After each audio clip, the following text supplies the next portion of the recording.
बड़े प्रेम से कथा को समझिएगा ना, तभी कथा हमारे जीवन प्रभावी होगा। एक ठो गांव था, उस गांव में एक नास्तिक रहता था। नास्तिक का मतलब समझते हैं ना, जो भगवान के भगवान पर भरोसा नहीं करे, पूजा पाठ पर किसी प्रकार का भरोसा न करे, उसी का नाम क्या है? नास्तिक। और उसकी पत्नी बड़ी आस्तिक थी, आस्तिक धर्मपरायणा थी।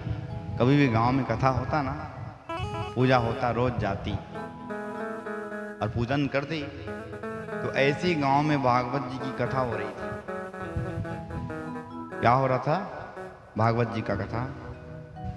और भागवत जी का कथा हो रहा था तो रोज उसके और सहेलियां थीं उस पति की पत्नी की, तो उससे कहते तेरा पति बड़ा नास्तिक है रे, तेरा पति बड़ा नास्तिक है,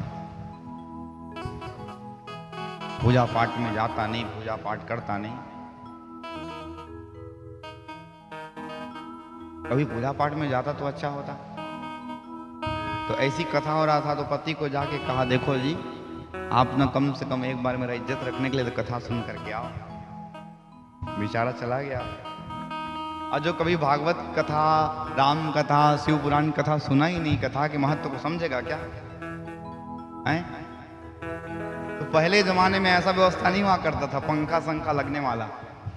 पहले तो भैया वो जामुन का डार को छा देते थे, एक चौकी लगा दे महाराज जी के लिए, और हारमोनियम तबलों में कथा होती थी, है ना। अब तो भैया कूलर, पंखा, सारा चीज व्यवस्था है, गद्दा है, फिर भी तकलीफ हो रहा है बैठने में, सही है ना। तो पहले के लोग ना चटाई ले लेके जाते थे बैठने के लिए। तो बेचारा कभी गया नहीं, क्या जाने, आज कथा सुनने को गया ना तो ऐसे ही चला गया। और कभी कोई यहाँ पर बताइए, कभी कथा सुनता ही नहीं हो और आए, उसको देखने में अजीब लगे, पता नहीं कैसे आज आगे से लगेगा कि नहीं। तो जैसे ही वो गए ना, लोगों ने कहा आइए आइए आइए आइए। गया जी खुश होकर के, और गया तो अब चटाई लेकर गया नहीं था, बोले बैठिए बैठिए, बैठ गया दूसरे के चटाई में। और जिस व्यक्ति को ने कथा सुनानी है, कथा क्या समझेगा। एक चीज और बहुत बड़ी बात, जो नींद ना एसी वाला कमरा में बड़ा सा सुंदर सा डनलप का गद्दा लगा है, उसमें नींद नहीं आता है, वो नींद कथा में बैठने के बाद आता है, सही है। क्योंकि निंद्रा देवी नहीं चाहती कि कोई कथा सुने।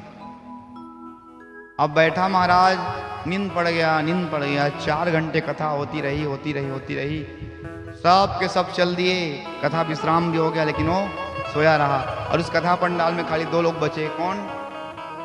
वही जिसकी चटाई में बैठा था वो, और वो। अब मेरा चटाई कोई मत ले जाए, इसलिए कोई बैठा था बेचारा। नींद खुला, बोलते भैया कथा हो गया? बोले हाँ हो गया, अब जाइए जाइए।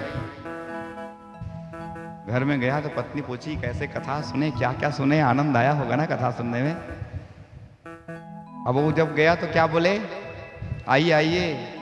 बैठा तो बैठिए बैठिए, और जाने लगा तो जाइए जाइए। और बस इतना ही सुना था वो। बोले सुना क्या क्या सुना? आइए आइए, बैठिए बैठिए, और जाइए जाइए, यही तो सुना हूँ। पत्नी जान गई, गया होगा तो लोग कहोगे आइए आइए, बैठा तो कहोगे बैठिए बैठिए, और जब जाने लगा तो कहोगे जाइए जाइए। तो पत्नी समझ गई, बोली यही तो मंत्र है, इसी मंत्र को जपना आप।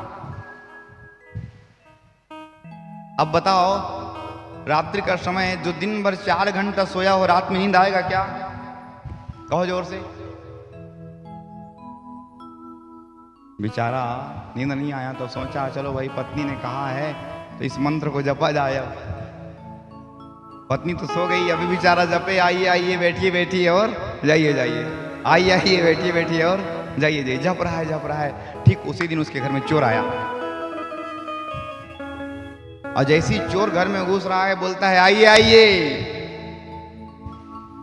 चोर बोलता है बड़ा मुश्किल हो गया हो, पकड़ लेगा तो ठोकाई होगा। अब तो बोला किसी और को कह रहा होगा, अंधेरा तो है। फिर अंदर घुसा तो बोले बैठिए बैठिए। बोला ए दे, मुझे जान गया पक्का ये तो, अब भागू रे, जान बचा के भागने में ही कल्याण है। और जैसे ही भागने लगा तो बोलते हैं जाइए ना, जाइए जाइए। बोला मेरा घर भी जानता है, कल पुलिस को लेके आएगा, ठोकवाएगा, अंदर करवा देगा। हाथ जोड़ लिया, बोलता है भैया जितना सामान चोरी करके लाया हूं ना सबका सब ले ले हो, लेकिन किसी को मत बताना। तो नास्तिक मदस महाराज क्या समझता है, बड़ा सुंदर मंत्र है, एक ही दिन में काम कर गया, देख रहे हैं पूरा का पूरा धन मिल रहा है, ये तो कल्याण हो गया। लाइट को जला के देखा तो सामने चोर खड़ा है, बोलता है तुम कौन हो भैया? तो चोर बोलता है भैया आप तो सब चीज जानते हो ना, ये जितना सामान है पकड़ो। अब पकड़ के भागा महाराज उधर पूरा।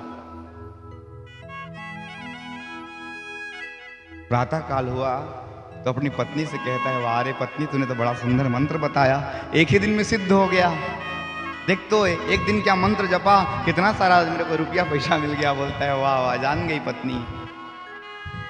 समझाने लगी, देखो आपने केवल भागवत कथा सुनने के लिए गए और वहां का केवल व्यर्थ की बात को लेकर के आए, तो आपके घर में चोरी होने से बच गया। जिस दिन आप कथा के वास्तविक तत्व को लेकर के अपने हृदय में धारण करके आओगे तो आपके हृदय में महाराज जो हृदय का चोर, काम का चोर, क्रोध का चोर, लोभ का चोर, अहंकार का चोर आपके हृदय रूपी घर में प्रविष्ट होने वाला नहीं है। यह है कथा महाराज, यह है कथा। कथा के सन्निधि में जो भी व्यक्ति आ जाए, चाहे वो भागवत कथा हो, चाहे राम कथा हो, चाहे भगवान की शिव पुराण की कथा हो, उसका अनिष्ट होने वाला नहीं है। ये कथा का महत्व है, इसलिए कथा में प्रवेश करूं उससे पूर्व आप सबको मैं कथा के तत्व को, महत्व को समझा दूं। व्यक्ति शास्त्रों की बात को जल्दी से समझ नहीं पाता है, इसीलिए ना बीच बीच में चटनी खिलाने की आवश्यकता है। चटकारा लेवे तो स्वाद बढ़ जावे। प्रेम से कहो हर हर